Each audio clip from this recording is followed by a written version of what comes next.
Hello, everybody, and welcome back to the Cold Hard Truth podcast. I'm Jack Smith. I'm Srikar. I'm Anish Gupta. And today we're going over picks 17 through 32 of the NFL 2019 redraft that we started just the other day. If you haven't watched that, go back. It's on our YouTube channel. You can see it there. Let's start with pick 17. The New York Giants already got Daniel Jones in the redraft we did earlier, and now I have him selecting top edge on the board, Maxx Crosby, who was originally picked to the Raiders. Maybe the steal of the draft, to be completely honest. But here he goes 17 to the Giants, who've needed an edge for a while, and here they get the edge with a ton of upside, in my opinion. Yep, I agree. In the redraft, the Giants will take the sort of impact defender they didn't get with the 17th pick the first time around. You know, while he showed some promise, Dexter Lawrence, he didn't have a major effect on New York's defense. He finished with 38 tackles and 2.5 sacks. That's good numbers for a rookie, but it's not overwhelming. So here the Giants will use the pick they netted in the OBJ trade to take Maxx Crosby. Originally a fourth-round pick of the Las Vegas Raiders, Crosby finished his rookie campaign with 47 tackles and 10 sacks. The Giants finished the 2019 season with 36 sacks, and of those, 10 came from Marcus Golden, who remains unsigned in free agency. So the Giants snatch up Crosby here as a replacement for Golden and to be a long-term presence on the defensive front. I think Maxx Crosby is a good fit on the Giants. I like both of your guys' analysis on that, except I had him going 13 to the Dolphins. So in my redraft, I had the Giants at 17 taking Quinnen Williams. I had him slipping here.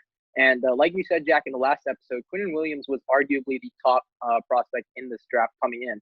Obviously, he wasn't able to show that throughout his rookie season. Like you said, he didn't play as much.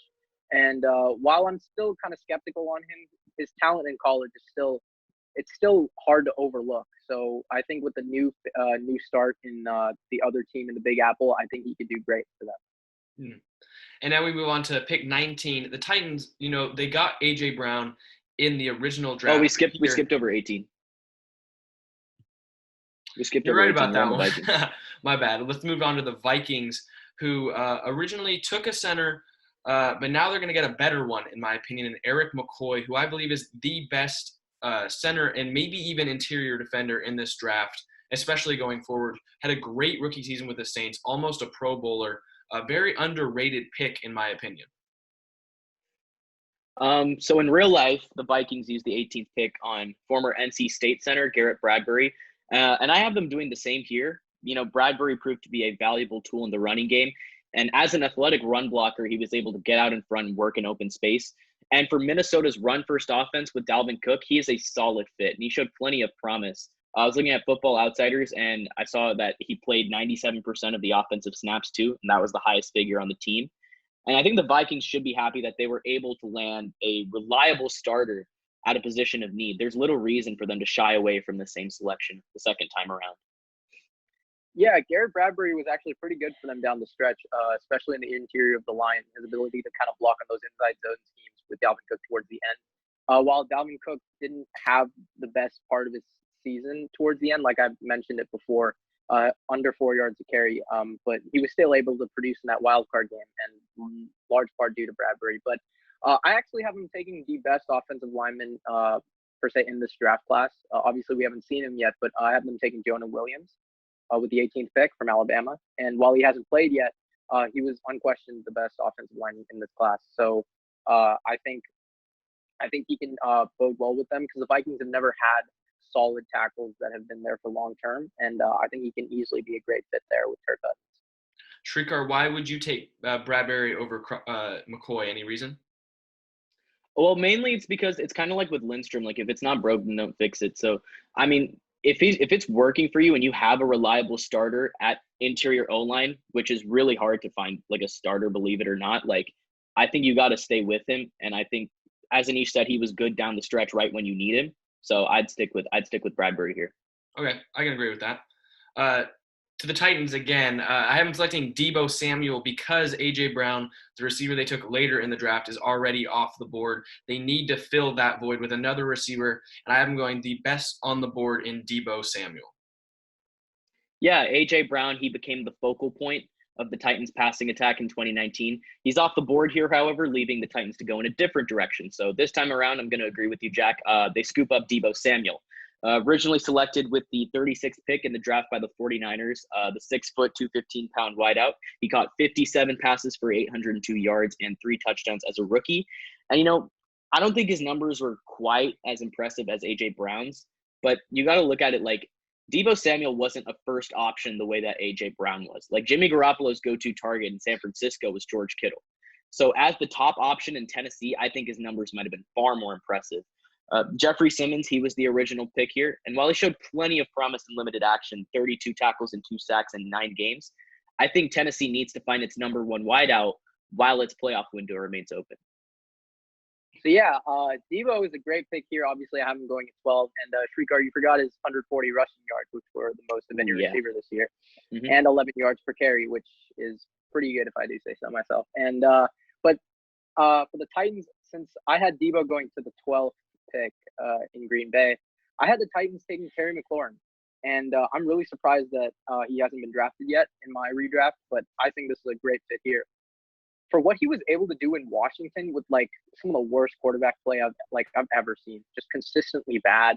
And what he was able to do, obviously I believe he had 3 touchdowns the first 3 games, and he kind of slipped off. But if it wasn't for his injury down the stretch, he would have been well over 1,000 yards and at least 6 touchdowns. And I mean, obviously he was doing great at Ohio State, and what he was able to do in his rookie year for Washington, I think he could do so much more in the Tennessee offense. And I think in my opinion, he could easily be the best receiver in this draft class.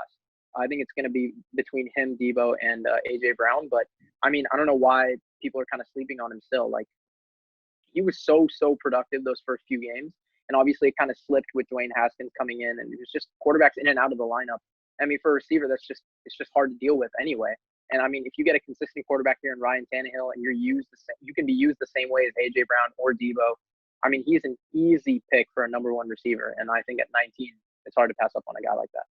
Yeah, we'll get to Terry McLaurin later in my mock. It's just the reason I haven't had him drafted yet is because I think that teams would eventually be scared off by the injury and a little bit of the inconsistency. So I had them going with a player they know is going to play the whole season in Deebo Samuel instead of taking maybe the riskier pick, especially if they think that down the run or down the end of the season, they can be making a playoff push. His injury wasn't that big, but yeah, I get what you're saying. Yeah.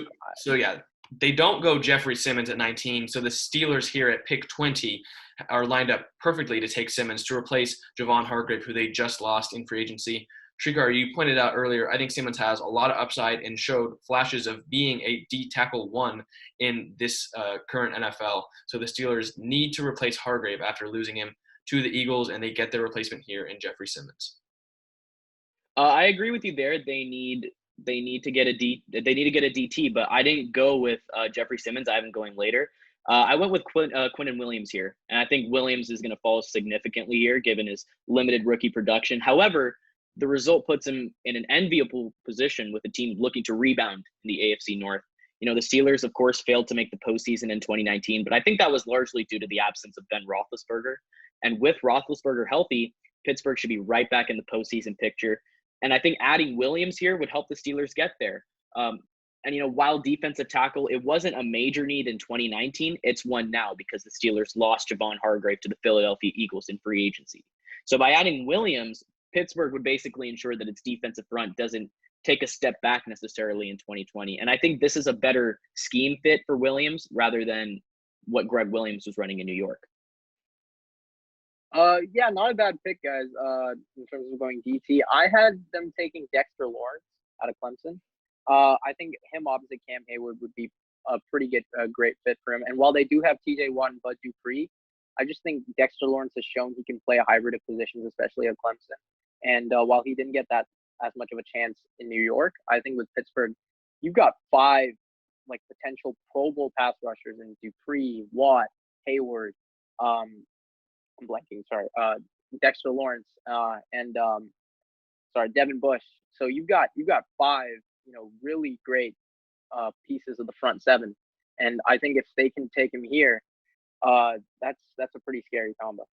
Yeah, honestly, with losing Javon Hargrave, I would go maybe as far to say that these 3 picks, either Dexter Lawrence, Quinnen Williams, or Jeffery Simmons, might be an upgrade over Hargrave just because of his youth and maybe they're more potential, because I don't know how high Hargrave's ceiling is.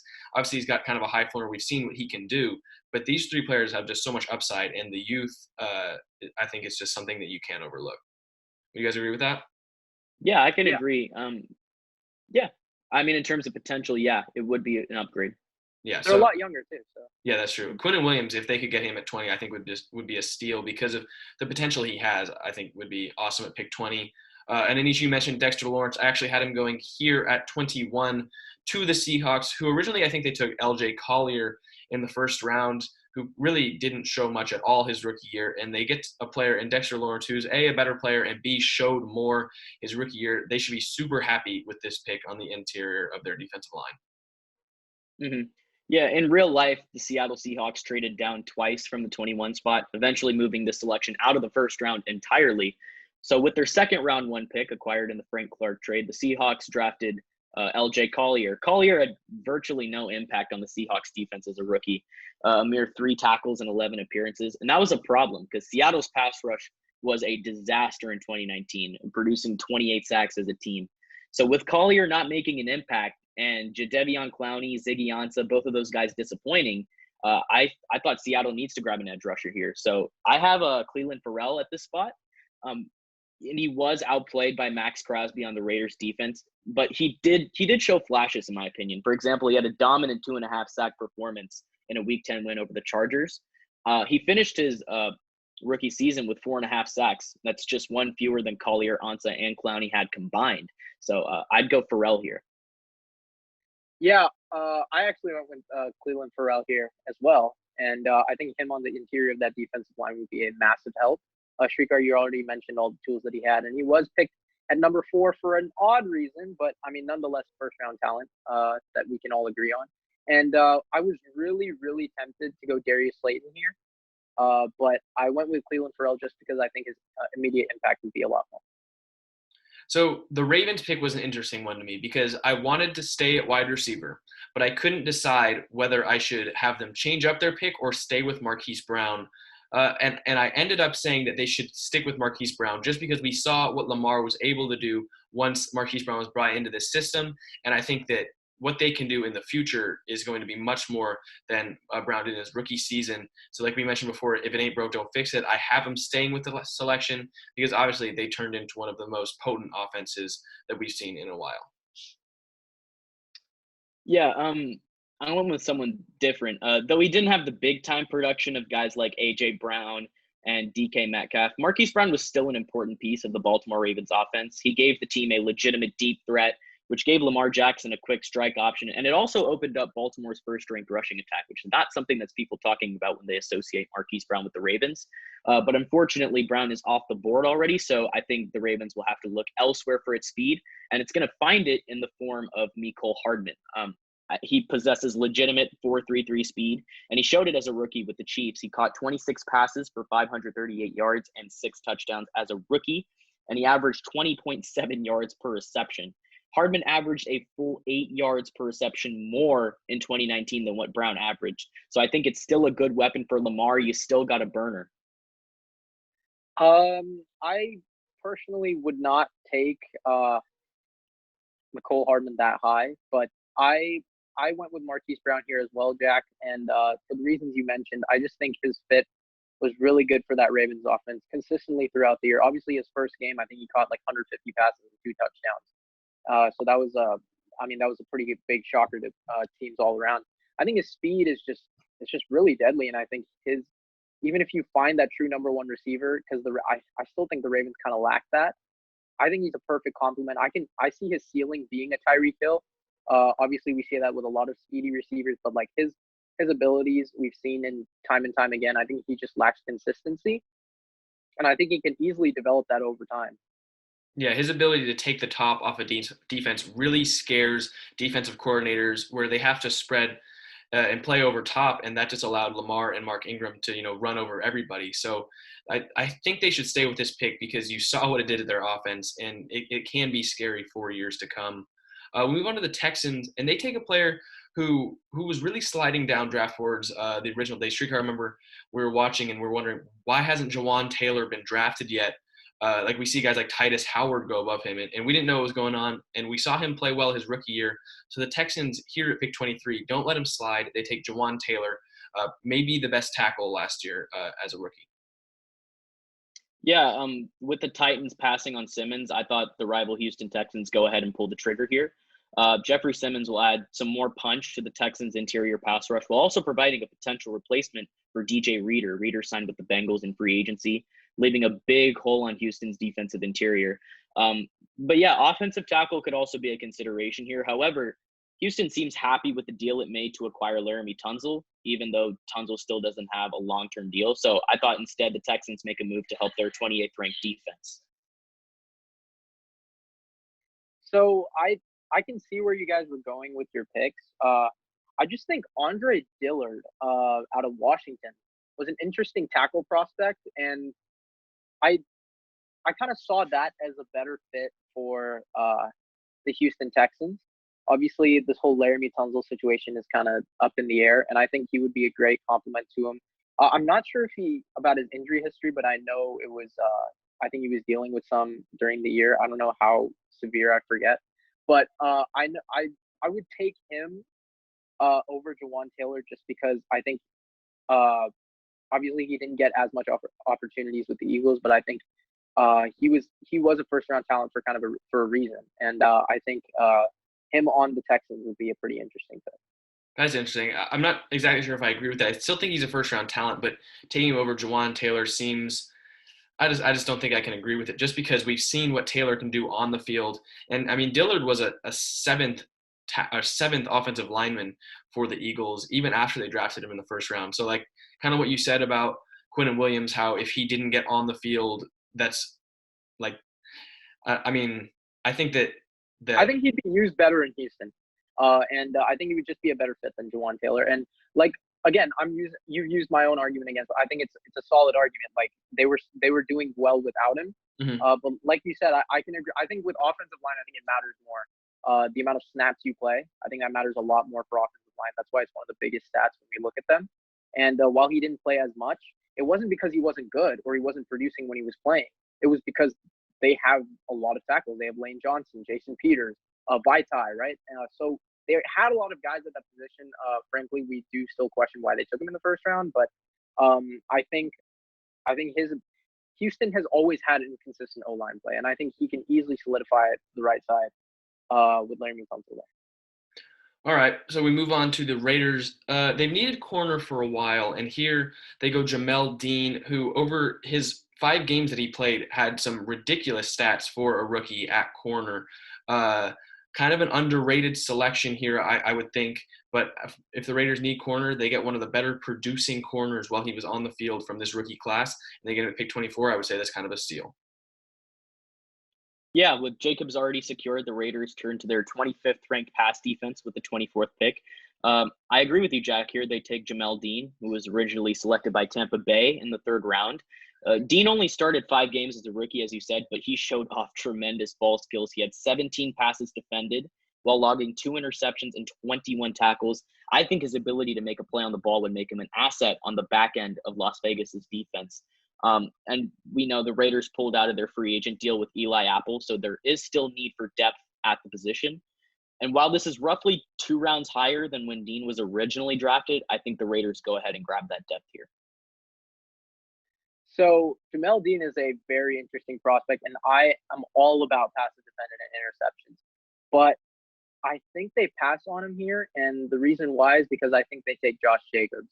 I have him slipping this far, and obviously we've seen how it's worked. I believe in 11 games he had over 1,000 yards, like 11 full games, obviously, and he was well over it. And honestly, in my opinion, he should have won Rookie of the Year. I think if he played all 16 games fully healthy, he would have won it.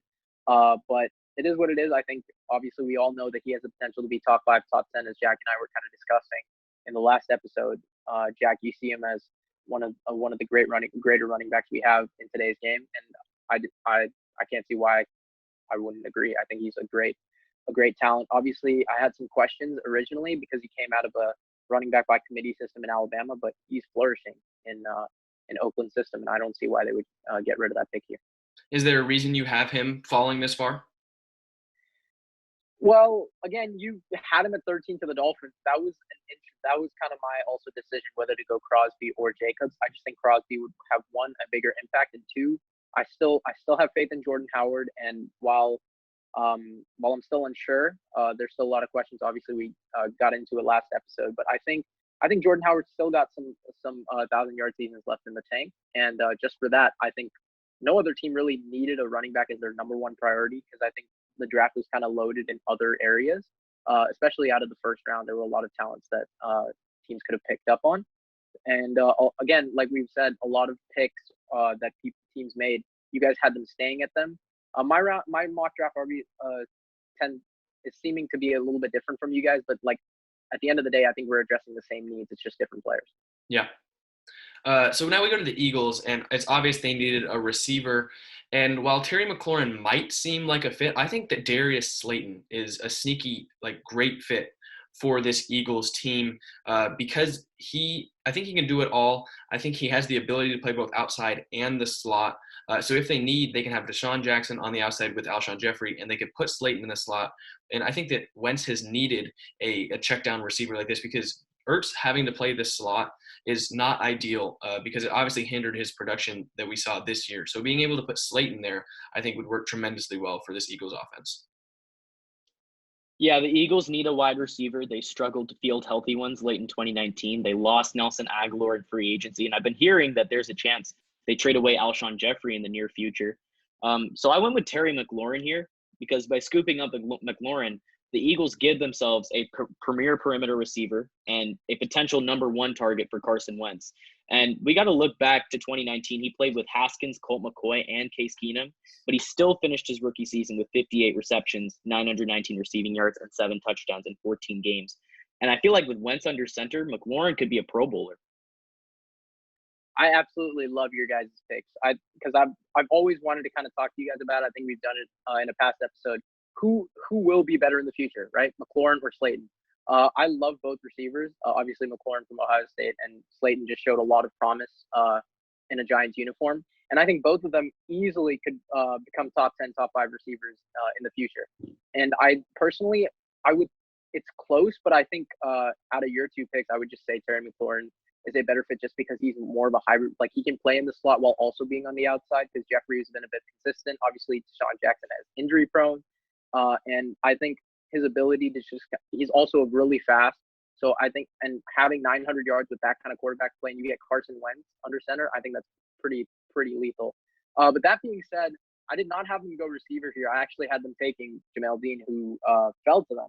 And again, like we said, 17 passes defended. I think that's an absurd number in 5 games. And I think he's a great fit here. Obviously, their cornerback play was pretty lackluster considering the best one was Ronald Darby, and he was struggling with injuries. Douglas had some issues. I believe it was Rasul Douglas. He had some issues there. So I think they're kind of uncertain with their secondary, and I think Jamel Dean is a great fit for them. Yeah, I just think that either a corner or receiver are huge needs for the Eagles. I think everyone likes to talk about the need for a receiver, but also the need for corner there. It's really underrated because they have. I just think the need for corner is a bit bigger. That's why I went with Jamel Dean over Darius Slayton. I could totally see that, but I think that just with the amount of receivers that were on the board compared to the corners in my situation, there's no way they could pass on either McLaurin or Slayton in this one for a corner. Exactly, because I think Dean was already drafted by you two, right? Yeah. So, yeah, exactly. And so now we move on to the Colts, and I'm selecting a Chauncey Gardner-Johnson, originally from the Saints, but I think that he's just a super versatile defensive back, able to play the slot, corner, or safety, and that's something I think that they're lacking a little bit. We see that they most recently dropped Pierre Desir, and they have Rock Ya-Sin, who they drafted in the original draft. But I think that Chauncey Gardner-Johnson, with the ability to play corner at a higher level than Ya-Sin and play safety, makes him a valuable pick here at pick 26. Yeah, so originally Darnell Savage was off the board by pick number 26. However, with no draft day trades in this redraft, the Packers aren't in position to get him. So I think he's here for the Colts taking. Clayton Geathers was very underwhelming in 2019, and he remains unsigned as a free agent. And while Malik Hooker hasn't lived up to his status as a top 15 pick, I think pairing Savage with Hooker would at least give the Colts a promising young tandem on the back end. And this is an attractive option as the Colts finished 2019 ranked just 23rd in pass defense. And Savage started 14 games for the Packers as a rookie, amassing 55 tackles, 5 passes defended, 2 interceptions, and 2 forced fumbles. Yeah, so Srikar basically took out every single word that I wanted to say for this pick. I had them taking Darnell Savage as well, and that was exactly my explanation. I was going to say, while Malik Hooker, obviously coming from Ohio State, I was a huge fan of him. He hasn't really done well with the Colts, but like you said, I think they can easily do well as a tandem together. While the Colts are looking to shop Hooker, I think if they had Darnell Savage with him, I think they got to give him one more year. I think just see how they could do. Obviously, Savage played great for them in the playoffs.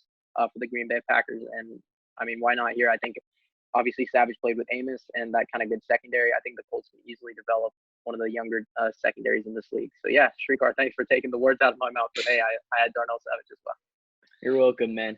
Yeah, so we talk about the Chargers needing tackle in the most recent mock draft episode we did. But now I have them, getting it a year early with Titus Howard, who didn't show up. I believe you skipped the Raiders at 27. Dude, I'm on fire with skipping people. Yeah. I need to get my eyes checked. Hey, what's it called? Cut this out. So you guys talked about Darnell Savage. I have him going right here to the Raiders. It was a hard decision picking whether to put Gardner Johnson above Savage or not. But I ended up doing it because of his versatility. But that being said, Savage is a great pure safety that the Raiders have especially lacked now after this most recent wave of free agency. So they get him in the 2019 draft. Savage, I thought, played exceptionally well with the Packers. While a little bit inconsistent, showed the talent that he could possibly have. Okay, so the Raiders have now missed out on Maxx Crosby and Clelin Ferrell. And considering they finished 2019 with just 32 sacks with both of them on the roster, I think adding a pass rusher here is imperative. Fortunately, Montez Sweat is still on the board. Sweat actually had a strong rookie campaign for Washington, though I think it was overshadowed by the team's woeful season. He racked up 7 sacks and 50 tackles while starting all 16 games. And I think Sweat, he should be a natural fit for Paul Guenther's 4-3 base defense. And based purely on statistical production, he could have a greater early impact than Ferrell did. But, missing out on Crosby hurts, but Las Vegas is still going to exit the first round with a franchise running back, an edge rusher, and a promising young pass defender, much like it did in reality. So, yeah, I don't know if Srikar is, looking at my mock draft, but I also had Montez Sweat out of Mississippi State to the Las Vegas Raiders. And in my mock draft, I had them taking Josh Allen, Montez Sweat, and Josh Jacobs, and that's a pretty good haul. You get 2 solid edge rushers to replace Ferrell and Maxx Crosby. And if you're a Raiders fan, I think you should be happy with Montez Sweat. He had so much potential. He did decent for the Redskins a few games. It was kind of hit or miss there as the games went by. He was a bit inconsistent, but I think with the Raiders here, like Srikar mentioned again, he took the words right out of my mouth. I think he's a great fit in Las Vegas, and they should be excited if they have that type of team. So I think that I would personally say that the Raiders had the best draft of any team last year, which is easy to say since they had 3 first-round picks. Would you guys agree with that? Yeah, I agree. Also with the Crosby pick too. Yeah. And now, I mean, with the picks that we've made in the redraft, hopefully we maintained that. It's interesting. I mean, in mine, Josh Allen, Josh Jacobs, and Montez Sweat, I think that's easily the best draft haul. But, yeah, I think that's a bold kind of statement because when I look at it, I think quarterbacks just have so much more value.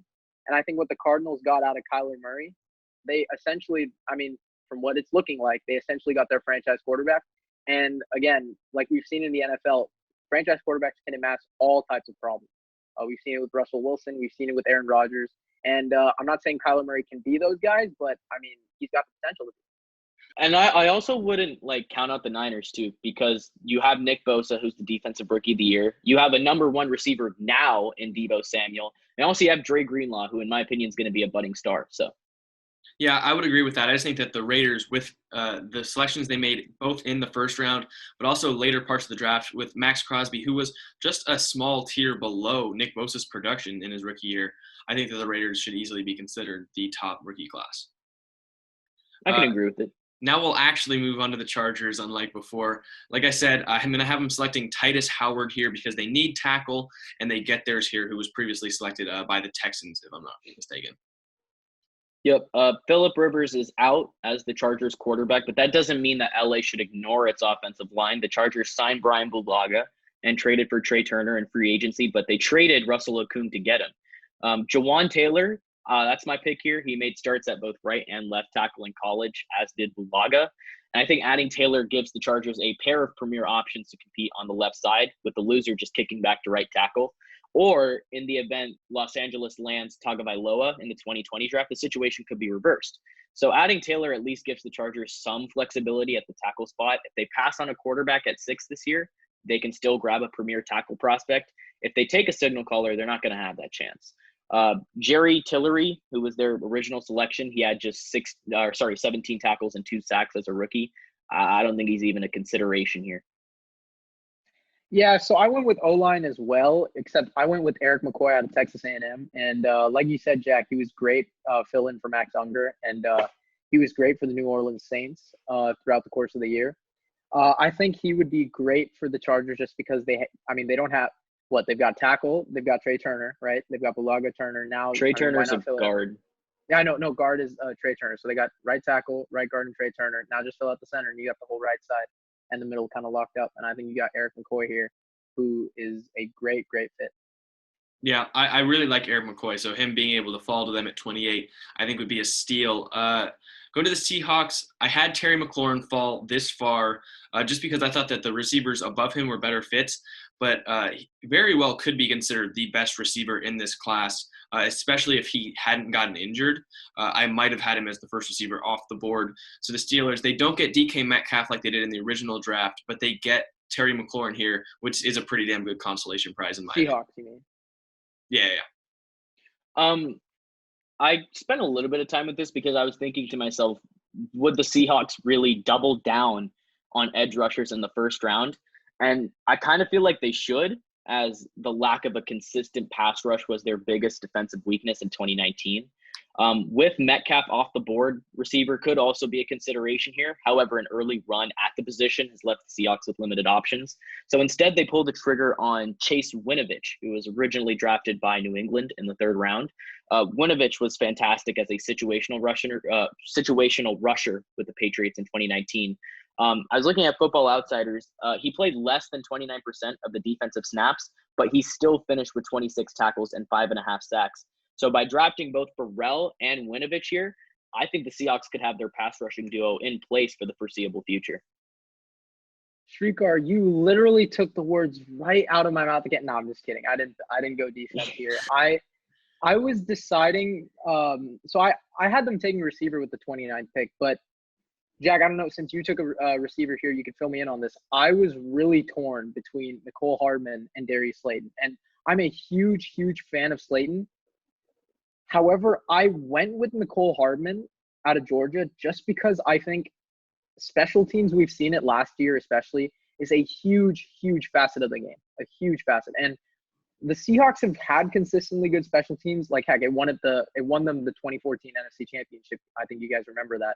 The onside kick, the fake kick. So they know, they should know that special teams have a huge impact. And Mecole Hardman, towards the end of the season, especially in the return game, was huge for Kansas City. And I think what he could do, obviously alongside Tyler Lockett, those two guys returning punts and kicks, that could be extremely deadly. And I think they also have Rashad Penny returning some too. I think they're just overall special teams would vastly improve with Mecole Hardman with that speed. And not only that, like you said, Srikar, he averaged almost 20 yards a catch and had 6 touchdowns in his rookie year. So I think he's a great fit there alongside Tyler Lockett. Now, while Darius Slayton could be a number 1 guy for them, I just think Lockett's developing into a more possession type of receiver, a guy who can get you those one-on-one balls on the sideline.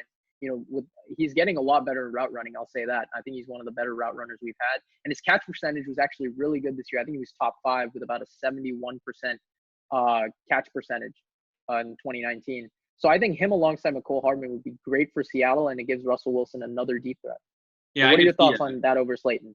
I could see that because I think that we can all agree that Russell Wilson may be the best deep ball thrower in today's NFL. Oh, yeah. So I think if you can teach Mecole Hardman to run the deep routes specifically, especially the long streaks, I think that would work really well with Russell Wilson. The only problem is I don't know how polished Hardman is really as a wide receiver, and I think that the reason that we all think he's so good is because of the way he was used in the Chiefs system, and I just don't think that's exactly how he'd be used in Seattle, because I just don't think that's the way Pete Carroll rolls on offense. So I would personally pick McLaurin because I think that it would work. Well, I have McLaurin off my board, so it's Yeah. a choice between Slayton and Hardman. I mean, I'm a big Slayton fan, so I'd probably say Slayton, but either pick I think would work well. We've seen what speed, especially DK Metcalfs, could do, and when Lockett runs the deep routes, it works really well with Russell Wilson. So if you can teach Mecole Hardman to be able to run those routes consistently well, he could be deadly with Seattle. Yep, I think it's an either or here. Yeah. So the Packers cannot draft Elgton Jenkins like they did in the original draft, but I think that they'll be able to draft Garrett Bradbury here to play center for them, which I think is a pretty good consolation prize again for the Packers after missing out on the guard that they originally took. And, I mean, I think Bradbury can play guard if they need him to, but also center of the future is a pretty big need. So unlike the two of you, I have Elgton Jenkins falling here. Main reason is I was choosing between him or Noah Fant, but I feel like tight ends in round one are just never the move. And plus, I feel like Noah Fant was very inconsistent. So I went with Elgton Jenkins. I think he's a great scheme fit for the Packers. And I think protecting Aaron Rodgers, especially after losing Bulaga, I think it's all the more imperative to keep Elgton Jenkins on your team. Yeah, my whole point is why tight ends in the first round? I think you should use a third round pick, maybe a fourth on them.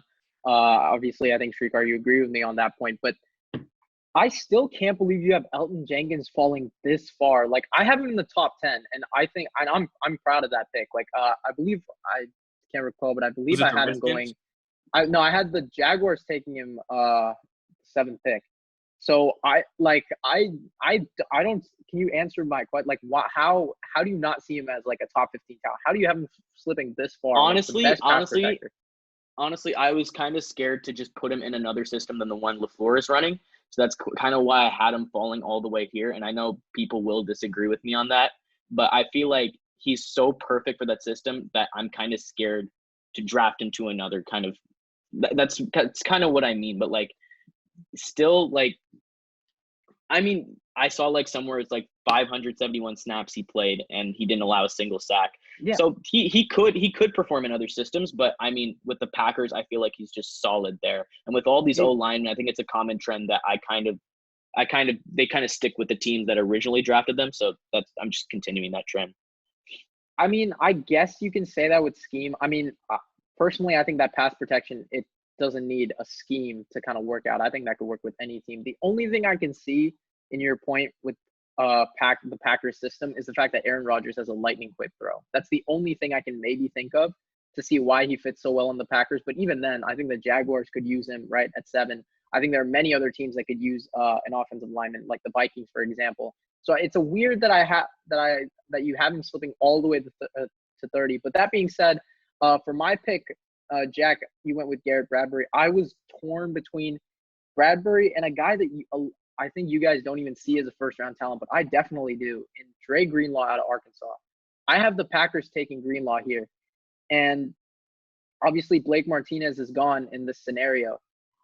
I think he was a great, great replacement for Quan Alexander down the stretch. And yeah, Srikar, you mentioned the fact that a lot of it is largely in part due to that those 2 games he played against Seattle, obviously having a pick in overtime, and that division-clinching tackle.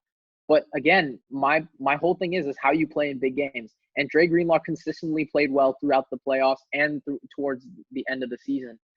And for the Packers, you get a linebacker that can tackle and can cover, and that is very, very critical. Considering that, Jack, like you said, I don't view him as that, but Jack, you only view Blake Martinez as a tackler. But I think Dre Greenlaw brings a lot more to the table, and he has a lot more upside than Blake Martinez. While I do like Martinez. So I did go with Greenlaw here over Bradbury, and it's honestly a toss-up. But I think Dre Greenlaw can easily become like a Clay Matthews if he can get his pass rushing ability right as well. Yeah, I would get behind that pick. I just think that Garrett Bradbury was a little bit too good to pass up, and I think Greenlaw in a redraft would be available in the later rounds.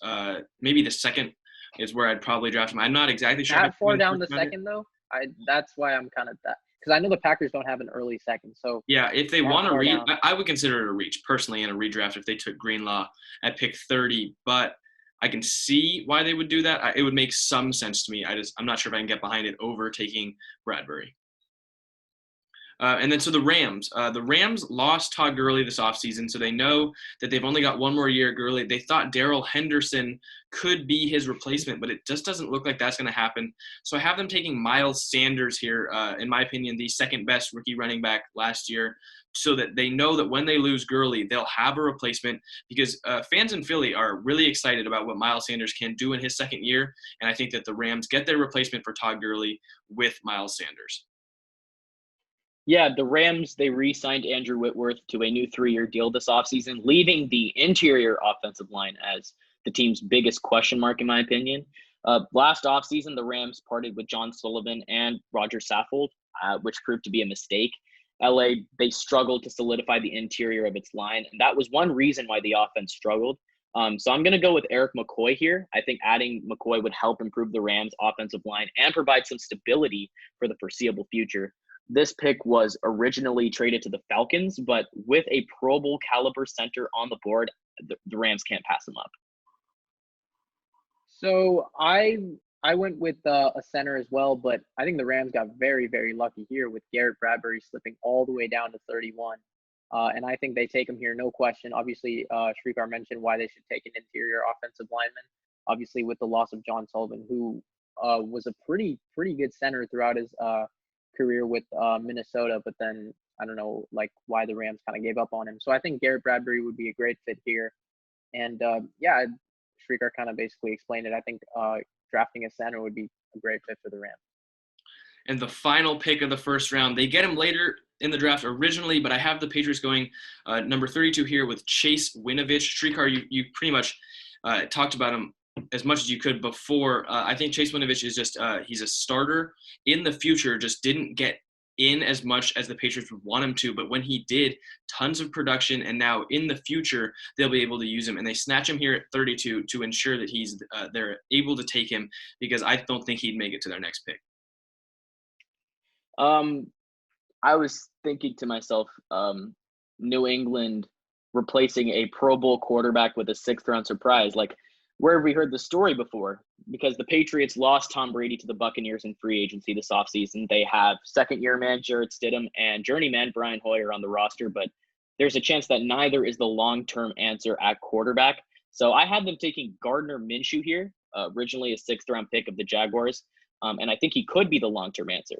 But I was also thinking, like, is Minshew fully proven?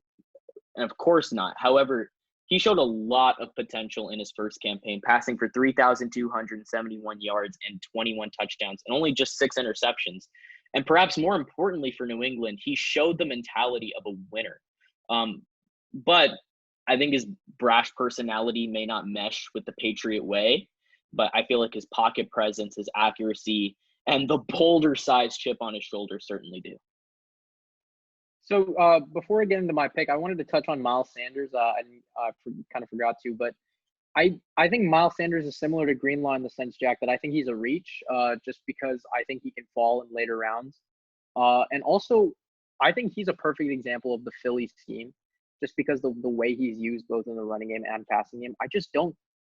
I haven't seen him be a number 1 running back consistently. So what makes you think, like, how can he be a replacement for absolute workhorse in Todd Gurley? What do you see in him?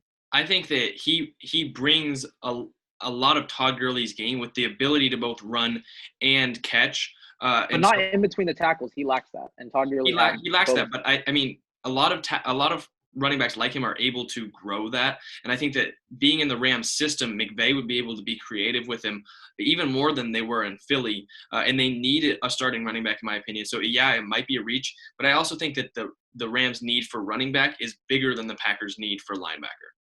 So I think the reach would be qualified here.